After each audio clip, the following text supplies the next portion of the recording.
ప్రభుత్వం విషయంలో క్రైస్తవులు ఎలా ప్రవర్తించాలి అన్నటువంటి ఈ పాఠంలో చివరి భాగం దేవుని కంటే ప్రభుత్వమును తక్కువగా ఎంచాలి అనే పాఠం చాలా ప్రాముఖ్యమైంది. ఇది ఇందులో మనం తెలుసుకోవాల్సిన విషయం. ఇప్పుడు దాకా 4 అంశాల్లో చాలా పాజిటివ్ విషయాలు నేర్చుకోవటం జరిగింది. ప్రభుత్వం అనేది దేవుడి ఏర్పాటు, అలాగే ప్రభుత్వానికి మనం లోబడాలనేది, ప్రభుత్వానికి పన్ను చెల్లించాలనేది, ప్రభుత్వం కొరకు ప్రార్థన చేయాలనేది, ఇవన్నీ కూడా 5వ విషయంతో లింకప్ అయినటువంటి విషయాలు.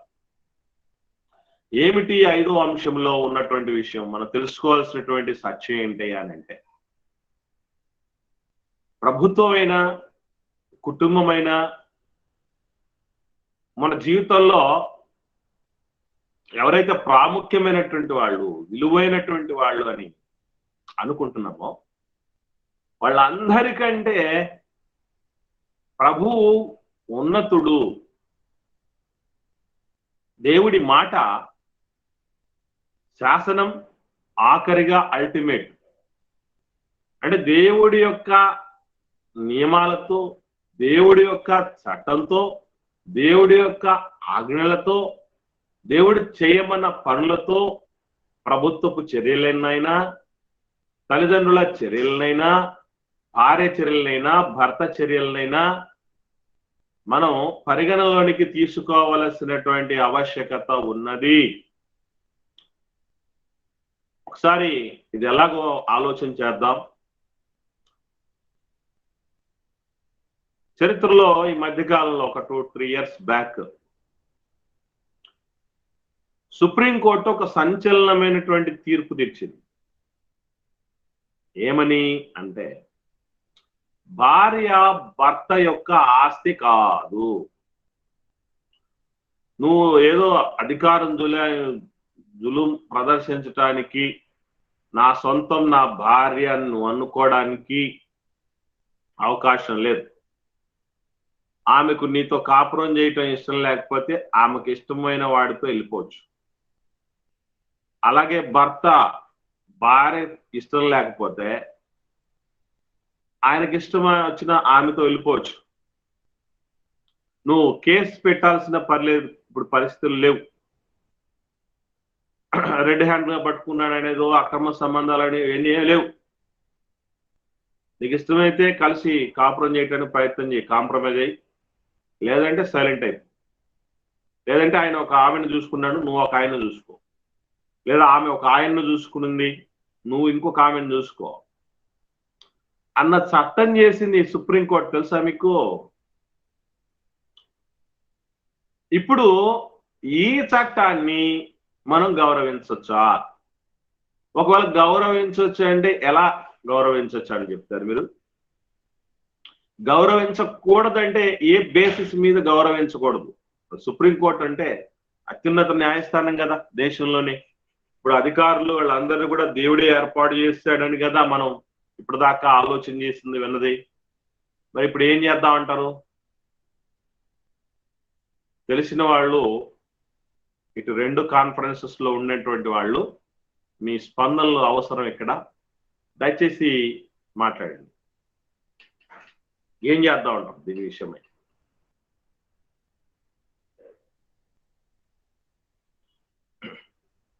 దేవుడు జతపరిచిన వారిని వేరు చేయకూడదని ఉంది కదా.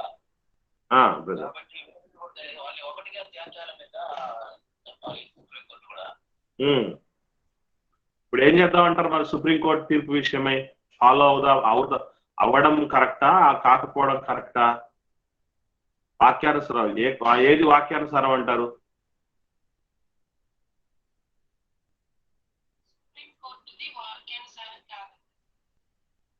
సుప్రీంకోర్టుది వాక్యానుసారం కాదు. మరి అధికారం అంతా దేవుడిచ్చిందే కదమ్మా.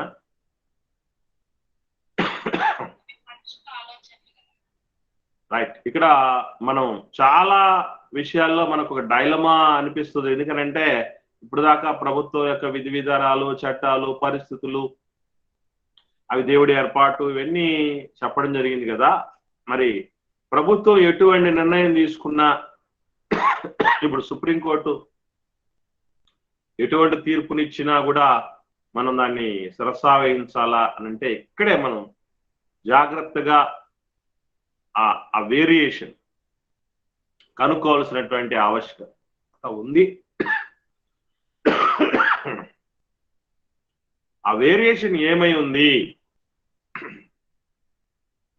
ఎట్లా తెలుసుకోవాలని అంటే గుర్తుపెట్టుకోవాల్సింది విషయం, దేవుడి ఏర్పాటు చేసింది ప్రభుత్వం దేవుని యొక్క నియమాలకు అనుగుణంగా ఉండటం కోసమే తప్ప దేవుణ్ణి వ్యతిరేకించేటట్టు, దేవుడి నిర్ణయాలను ధిక్కరించేటట్టు ఉండటానికి కాదు.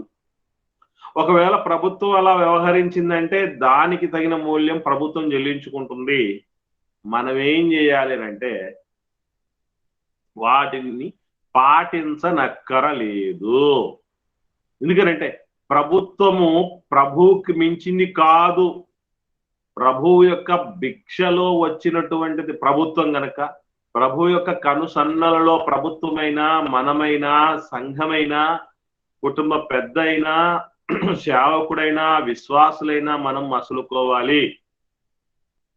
ఆఖరి శాసనం, అల్టిమేట్ శాసనం, జీవో అంటే గవర్నమెంట్ ఆర్డర్ కంటే మించిన ఆర్డరు జీవో అంటే గాడ్స్ ఆర్డర్. ఇందులో దేవుడు చెప్పిన మాట ఏంటి అంటే, భార్యకే గాని ఒక మాట చెప్పడం చూద్దాం. దానికి మీకు అంటే దేవుడి కొత్త నిబంధన చట్టంలో దేవుడు చెప్పినటువంటి మాట ఎంత వ్యతిరేకంగా ఉందో ఈరోజు అంటే దేవుడి మాటకి సుప్రీంకోర్టు తీర్పుకి ఎంత తేడా ఉందో దీన్ని బట్టే మనం ఏ విధంగా వ్యవహరించాలో మనం అర్థం చేసుకోవచ్చు. ఒకసారి చూద్దాం. అపోస్తలుడైన పౌలు గారు కొరింథీయులకు రాసిన మొదటి పత్రిక 7వ అధ్యాయము 4వ వచనాన్ని చూద్దాం. అపోస్తలుడైనటువంటి పౌలు గారు కొరింథీయులకు రాసిన మొదటి పత్రిక 7వ అధ్యాయం 4వ వచనంలో, భర్తకే గాని భార్య తన దేహము పైన అధికారము లేదు, అలాగున భార్యకే గాని తన భర్తకు తన దేహము పైన అధికారము లేదు. అంటే పూర్తిగా మన ఈగోలు కోల్పోవాలి. పెళ్లి చేసేటప్పుడు పెళ్లిడికి వచ్చినటువంటి పిల్లలకి అమ్మా నాన్నలు చెప్పాల్సినటువంటి మొట్టమొదటి మెలకువ, తర్వాత తెలుసుకోవాల్సినటువంటి మొట్టమొదటి మెలకు వచ్చి ఆ పెళ్లి చేసుకుంటున్నటువంటి వాళ్ళకి ఇప్పటికి పెళ్లి చేసుకుని ఎంతో కాలమైనటువంటి వాళ్ళకి కూడా తెలియని సత్యం ఇది. పిల్లరా, తెలియని సత్యం ఇది ఏమనంటే, ఈ దేహం మీద మనం అధికారం కోల్పోతాం. నేను ఒక భర్తగా ఉంటే ఈ దేహం ద్వారా వచ్చేటువంటి ప్రతి సంపాదన మీద, దీని ద్వారా వచ్చేటువంటి ప్రతి కంఫర్ట్ మీద, ప్రతి బలము, శక్తి, సామర్థ్యము, సాధించుకునే విషయాలు వీటన్నిటి మీద నా ప్రాబల్యం పూర్తిగా తగ్గిపోయి నేను కట్టుకున్న నా భార్యకు దీని మీద పూర్తి హక్కు ఉంటుంది. అలాగే నా భార్యకు సంబంధించినటువంటి ప్రతి విధమైనటువంటి బలము గాని, సామర్థ్యము గాని, అందము గాని, అన్ని విధాలుగా సంపాదన గాని ఏదైతే ఉందో దానంతటి మీద పూర్తి అధికారం భర్త.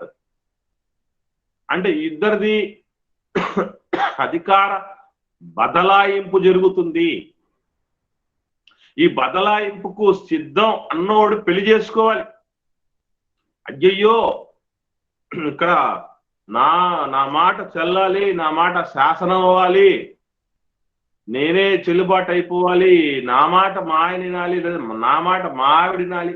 అసలు ఇది పూర్తిగా ధర్మ విరుద్ధమైనది. కొత్త నిబంధన ప్రకారం పూర్తి భార్యకు సంబంధించినటువంటి సమస్తము భర్త స్వాధీనం, భర్తకు సంబంధించినటువంటి సమస్తము భార్య స్వాధీనం, ఇద్దరు దేవుడి స్వాధీనం. మర్చిపోకండి మళ్ళీ ఇక్కడ. అలాగని మావిడ చర్చికి వెళ్ళొద్దనండి అంటోంది, చర్చికి వెళ్తే చచ్చిపోతానంటోంది అని కొందరు కంప్లైంట్ చెప్పడం జరిగింది నాకు పిల్లలు. వాస్తవంగా చెప్పాలంటే విశ్వాసి భర్తగా ఉండగలిగితే అతడు ఆమెను మార్చుకోగలగాలి, మార్చుకుంటాడు, దేవుడు శక్తినిస్తాడు. ఎందుకంటే భక్తిలో శక్తి ఉంది. ఆ భక్తిలో ఆసక్తిగా మనం కలిగి ఉండగలిగితే, దాంట్లో తీవ్రత కలిగి ఉండగలిగితే 100% దాని తాలూకు ఆ ఫలాలు మనం పొందుకుంటాం. కానీ ఎఫర్ట్స్ మనం దానికి తగ్గట్టుగా పెట్టిండేది.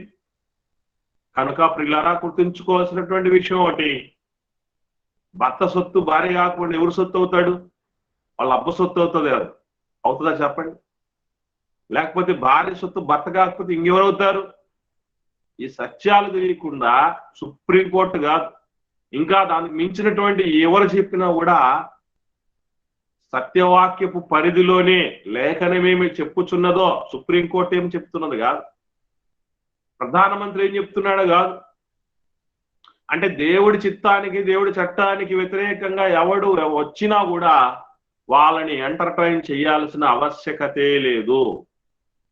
ఇప్పుడు వాళ్ళు లౌకిక రాజ్యం, మనం ఇష్టం వచ్చినటువంటి దేవుణ్ణి, మనం లోకంలో చాలా మంది దేవుళ్ళుగా చలామణి అయ్యే ఉన్నారు.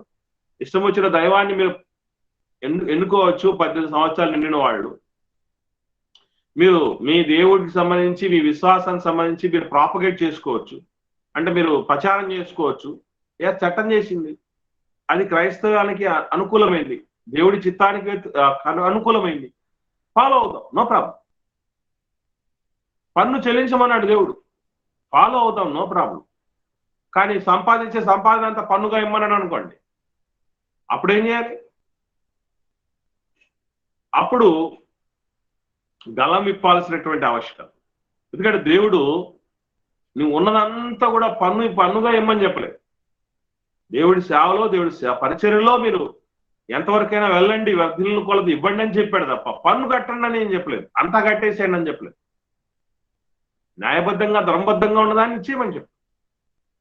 ఈ వేరియేషన్స్ మనం తెలియకుండా వ్యవహరిస్తే చాలా పొరపాటు చేసిన వాళ్ళు అవుతాం. చరిత్రలో ఒక 3 ఇన్సిడెంట్లు మనం చూసి నేర్చుకునే ప్రయత్నం చేద్దాం. నంబర్ 1, ఒకసారి దానియేలు గ్రంథం చూద్దాం. దానియేలు గ్రంథంలో చాలా మంచి విషయాలు అక్కడ పొందుపరచబడడం జరిగింది. దానియేలు గ్రంథంలో 3వ అధ్యాయము 16వ వచనం నుండి చూద్దాం. 16వ వచనం నుండి, షద్రకు, మేషాకు, అబేద్నెగో రాజుతో ఇలాగూ చెప్పారు, నెబుకద్నెజరు, ఇందును గురించి నీకు ప్రత్యుత్తరం ఇవ్వాలన్న చింత మాకు లేదు. మేము సేవించుచున్న దేవుడు మండుచున్న వేడిమి గల ఈ అగ్నిగుండములో నుండి మమ్మను తప్పించి రక్షించుటకు సమర్థుడు, మరియు మీ వశమున పడకుండా ఆయన మమ్మను రక్షించును. ఒకవేళ ఆయన రక్షింపకపోయినను రాజా, నీ దేవతలను మేము పూజింపమనియు నీవు నిలవబెట్టించిన బంగారు ప్రతిమకు నమస్కరింపమనియు తెలుసుకొనుము. చాలా క్లారిటీగా చెప్పాడు. విగ్రహారాధన మేము చేయము, దేనికి ఏ రూపానికి నువ్వు సాగిల పడద్దు అని మా దేవుడు మాకు చెప్పాడు. ఎందుకంటే మా దేవుడు సజీవుడైన దేవుడు, మాట్లాడే దేవుడు, వినే దేవుడు, ఫలమిచ్చే దేవుడు, నడిపించే దేవుడు, బలపరిచే దేవుడు, స్థిరపరిచే దేవుడు, బ్రతికించే దేవుడు మా దేవుడు. అంతే తప్ప నోరు, వావి, చలనము, ప్రతిస్పందనలు లేనటువంటి వాడు కాదు. చూడలేనివాడు, వినలేనివాడు, మాట్లాడలేనివాడు కాదు మా దేవుడు. కాబట్టి నీవు నిలబెట్టించినటువంటి నువ్వు దేశానికి, ప్రపంచానికి చక్రవర్తి కావచ్చు, అయితే అవుగాక, కానీ నిన్ను చక్రవర్తిగా నియమించిన పరమ చక్రవర్తి ఉన్నాడు. ఆ చక్రవర్తి చెప్పిన మాటే శిరోధార్యం మాకు అని అలా కరాఖండిగా కుండ బద్దలు కొట్టినట్టు చెప్పేశారు. అంటే మనం తెలుసుకోవాల్సిన విషయం ఏంటి తెలుసండి? మళ్ళీ ఇంకొక విషయం గుర్తుపెట్టుకోవాలి. అలాగని వేడిమి గల అగ్నిగుండంలో పడేయండి వీళ్ళని అని అంటే దానికి ఒబే చేశారు. మీరు గమనించితే కదా, మేము వెళ్ళము, మేము ఈ శిక్షను అనుభవించడం అని చెప్పలేదు. శిక్ష అనుభవించవచ్చు, కానీ నీతిని వదిలిపెట్టకూడదు. నీతిని వదిలిపెట్టకూడదు. కొన్ని సందర్భాల్లో అపోజ్ చేయాల్సిన విధానాలు కొన్ని ఉంటాయి, గమనించుకోవాలి మనం. ఇది కూడా ఈ మేరకు కూడా చాలా మందికి తెలియదు. ఇప్పుడు ఫర్ ఎగ్జాంపుల్ రాజభోజనాన్ని కల్దీయుల ఆహారం రాజు ఏదైతే తింటాడో, ఏదైతే పానం చేస్తాడో, అది ఇశ్రాయేలీల్లో లోపం లేనటువంటి రాజకుమారులకు మీరు వాటిని అందించండి, ఆహార పదార్థాలని, కల్దీయుల విద్యను, భాషను నేర్పించండి అని నెబుకద్నెజర్ రాజు దానియేలు గ్రంథం 1వ అధ్యాయంలో ఆజ్ఞాపించినప్పుడు దానియేలు గారు చేసినటువంటి పని ఏంటి అని అంటే, క్లారిటీగా 8వ వచనంలో, 1వ అధ్యాయం 8వ వచనం దానియేలు గ్రంథంలో, అంటే దైవ వ్యతిరేకమైనటువంటి విధానాలను అపోజ్ చేసే విధానం ఇప్పుడు షద్రక్ మేషకు అబేద్నెగోలాగే చేయాలనే లేదు. గుర్తుపెట్టుకోండి, ఇక్కడ ఎప్పుడు ఎక్కడ ఎలా ఏ రీతిగా మనం వాటిని ఎంత సీరియస్ గా తీసుకోవాలి, ఎంత సీరియస్ గా అపోజ్ చేయాలో మనకు తెలియాలి. ఏదో గుడ్డెద్దు చేలో పడ్డట్టు వెళ్ళకూడదు. మళ్ళీ 1వ అధ్యాయం 8వ వచనం చూడగలిగితే, రాజు భుజించే భోజనమును పానము చేయు ద్రాక్షారసమును పుచ్చుకొని తను అపవిత్ర పరచుకొనకూడదని దానియేలు ఉద్దేశించి తాను అపవిత్రుడు కాకుండానట్లు వాటిని పుచ్చుకొనకుండా సెలవిమ్మని నపుంసకుల అధిపతిని వేడుకొనగా. షద్రక్ మేషకు అబేద్నెగోల స్టైల్లోనే పోవాలనే లేదు. దైవ చిత్తానికి వ్యతిరేకమైనటువంటి విధానాలు ఉన్నప్పుడు మనం వేడుకునేటటువంటి రీతిని కూడా అనుసరించవచ్చు, ఎన్నుకోవచ్చు, తప్పులేదు. ఎందుకంటే ఏ పానీయం పడితే ఆ పానీయం మీరు తాగకూడదు అని దేవుడు అనాదిగా దేవుని పిల్లలైనటువంటి ఇశ్రాయేలులకు ఆజ్ఞలు జారీ చేశాడు. అలాగే ఏది పడితే తినకూడదు, మీరు నమరు వేసేవి తినాలి, గట్టెలు చీలినవి తినాలి, ఆకాశంలో ఎగిరే వాటిలో ఎటువంటి వాటిని తినాలి, భూమి మీద సంచరించే వాటిలో ఎటువంటి తినాలి, సముద్రంలో ఈదేటటువంటి వాటిలో ఎటువంటి తినాలి, ఎటువంటి తినకూడదు విషయాలు చాలా క్లారిటీగా దేవుడు చెప్పాడు. సో వాటన్నింటినీ వాళ్ళు అప్పటి నుంచి మైండ్ లో పెట్టుకొని, ఇప్పుడు రాజు భుజించే భోజనములో రెస్ట్రిక్షన్స్ ఏం అక్కర్లేదు. ఎందుకంటే వాళ్ళకు నిరీక్షణకు ఆధారం లేదు కదా, వాళ్ళ విగ్రహారాధికులు కనుక వారు ఇష్టం వచ్చినట్టు తినొచ్చు, ఇష్టం వచ్చింది తాగొచ్చు. ద్రాక్షారసం స్ట్రిక్ట్లీ ప్రొహిబిటెడ్. వాళ్ళు ఇశ్రాయేలీయులు కేవలం స్పెషల్ అకేషన్స్ కు మాత్రమే వాళ్ళు అటువంటి వాటిని కొద్దిగా తీసుకోవటానికి అలో చేసేటువంటి పరిస్థితి తప్ప తాగుబోతులు కావటానికి ఏమాత్రం అగత్యం లేదు దేవుడు. అటువంటి ద్రాక్షారసం, అటువంటి తిండిని వద్దని చెప్పటానికి, కాదు అని చెప్పటానికి, వ్యతిరేకించడానికి వేడుకోవటం కూడా ఒక సాధనం అనే విషయం చాలా మందికి తెలియదు. వెళ్ళటం ప్రభుత్వానికి వ్యతిరేకంగా తొడలు కొట్టడమే కాదు, ఇదిగో దానియేలు గారిలా కూడా తెలియదు. ఏ అధ్యాయంలో ఉందిగా. ఇక కొత్త నిబంధనకు వద్దాం. కొత్త నిబంధనకు వస్తే అక్కడ జరిగినటువంటి ఒక అద్భుతమైనటువంటి విషయం మనకు మంచిగా కనిపు కలిగిస్తుంది. చూద్దాం. అపోస్తలుల కార్యంలో 4వ అధ్యాయం, అపోస్తలుల కార్యంలో 4వ అధ్యాయం 18, 19, 20 వచనాలను జాగ్రత్తగా చూడగలిగితే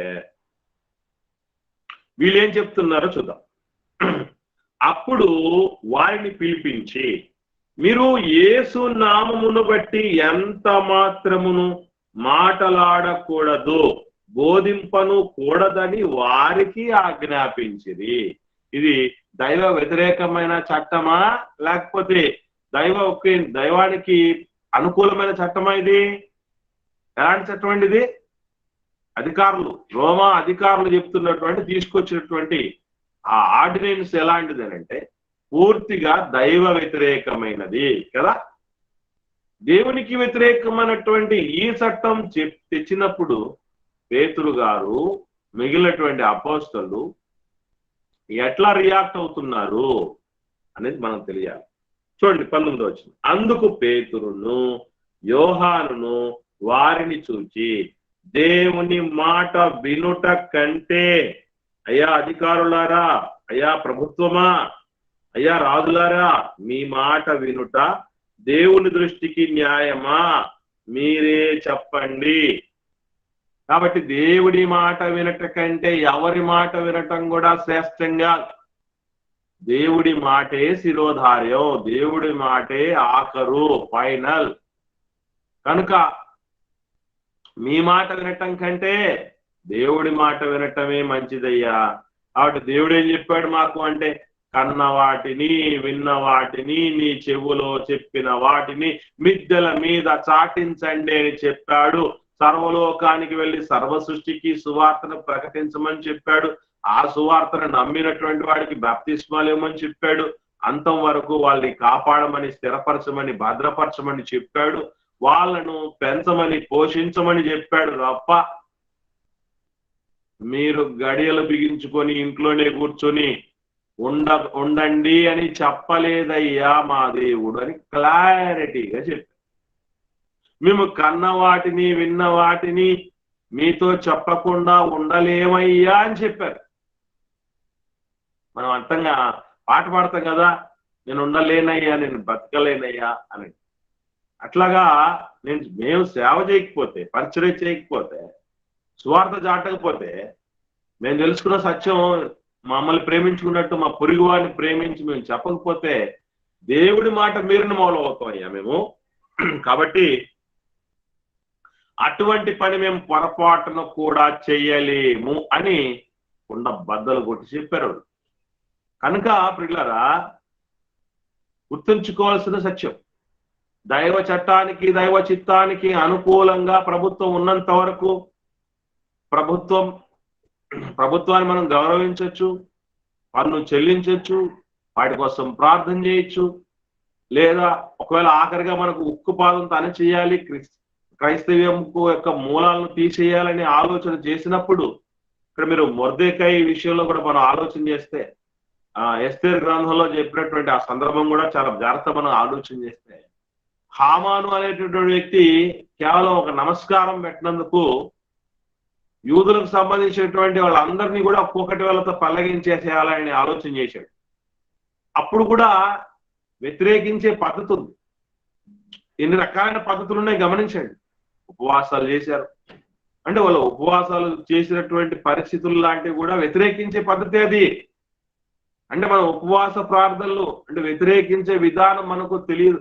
డైరెక్ట్ గా అటాక్ చేయటమే కాదు పిల్ల, మనం దేవుణ్ణి నాయనా ఇదిగో ఇట్లాంటి పరిస్థితులు చట్టం చేస్తున్నారు. ఈరోజు చాలా రాష్ట్రాలు, భారతదేశంలోని చాలా రాష్ట్రాల్లో మత మార్పిడి బిల్లు, వ్యతిరేక బిల్లు ప్రవేశపెట్టి దాన్ని పాస్ చేసుకొని ఫాలో అవుతున్నారు. మరి ఇటువంటి పరిస్థితుల్లో ఉన్నప్పుడు నిరసన తెలపటం అనేది మనం ప్రార్థనల ద్వారా చేయొచ్చు, యాచన ద్వారా చేయొచ్చు, ఉపవాసాల ద్వారా చేయొచ్చు. ఏమంటే ఇదిగో ఇక్కడ ఈ రీతిగా మనం ఒక సాత్వికమైనటువంటి ఒక చక్కగా స్మూత్ గోయింగ్ గా మన విజ్ఞాపనలు ఒక పిటిషన్ రూపంలోనూ మనం చెప్పచ్చు, తప్పులేదు. ఎందుకంటే క్రైస్తవం అనగానే శాంతి కాముకులు కనుక సాధ్యమైనంత మేర అపోస్తలులు కొత్త నిబంధనలో పాటించింది అదే కదా. ఎక్కడ ఎవరి మీద అంత గట్టిగా మాట్లాడినట్టు అపోజ్ చేశారు, కానీ అపోజ్ చేసే విధానం కూడా ఒకటి ఉంటుంది, అది గుర్తుపెట్టుకోవాల్సిన విషయం. కానీ ఎన్ని పద్ధతుల ద్వారా మనం దేవుని కంటే ప్రభుత్వాన్ని తక్కువగానే ఎంచాలి అన్నటువంటి విషయం మనం గుర్తుంచుకోవాలి. ప్రభుత్వం దేవుడి ఏర్పాటు అన్నారు కదా అని అది ఏది పడితే అది తానా అంటే తందానా అని మనం అనడానికి అవకాశం లేదు ప్రియులారా. దేవుడు చెప్పిన దానికి అనుకూలంగా ఉన్నంత వరకు పూర్తిగా మనం శిరస్సు వంచి మనం వాటి కోసం, ఆ ప్రభుత్వాల కోసం ప్రార్థన చేయొచ్చు, వాటికి లోబడొచ్చు, వాటికి పన్ను చెల్లించవచ్చు, అన్ని చేయొచ్చు. ఎప్పుడైతే దైవ చట్టానికి దైవ చిత్తానికి వ్యతిరేకంగా వ్యవహరించడం జరుగుతుందో అప్పుడు మనం దాన్ని వ్యతిరేకించే విధానంలో వ్యతిరేకించగలగాలి. దేవుడు చెప్పినటువంటి మాటను పట్టుగొమ్మగా కలిగి జీవించగలగాలి. అప్పుడే మనకు ప్రభుత్వ విషయంలో, దేవుడు ఏర్పాటు చేసినటువంటి ప్రభుత్వ విషయంలో ఏ ప్రయోజనాలు పొందుకోగలుగుతామో, ఏ లాభాలు పొందుకోగలుగుతామో, ఏ కంఫర్ట్స్ మనం పొందాలని దేవుడు ఏర్పాటు చేస్తున్నాడో అవన్నిటిని మనం పొందుకుంటాం. సో ఇది దేవుని కంటే ప్రభుత్వాన్ని తక్కువగా ఎంచాలి అన్నటువంటి విషయం. ఇది మనం అందరం కూడా గ్రహించి ఇప్పటిదాకా ప్రభుత్వాల విషయంలో పాలితుల విషయంలో, చట్టాల విషయంలో ఏదైనా పొరపాటు చేసి ఉంటే దేవుడి దయతో మన్నించమని మనం వేడుకొని వివేకముతో నిష్కపటంగా మసలుకోవటానికి సిద్ధపడాలని నేను మీ అందరినీ ప్రేమతో మనవి చేస్తూ ఈ సందేశాన్ని ముగిస్తున్నాను. ప్రభుత్వం విషయంలో ఈ 5 అంశాలన్నిటినీ సమాహారం పట్ల మీకు ఎవరికైనా ఏవైనా సందేహాలు ఉంటే దయచేసి అడగండి.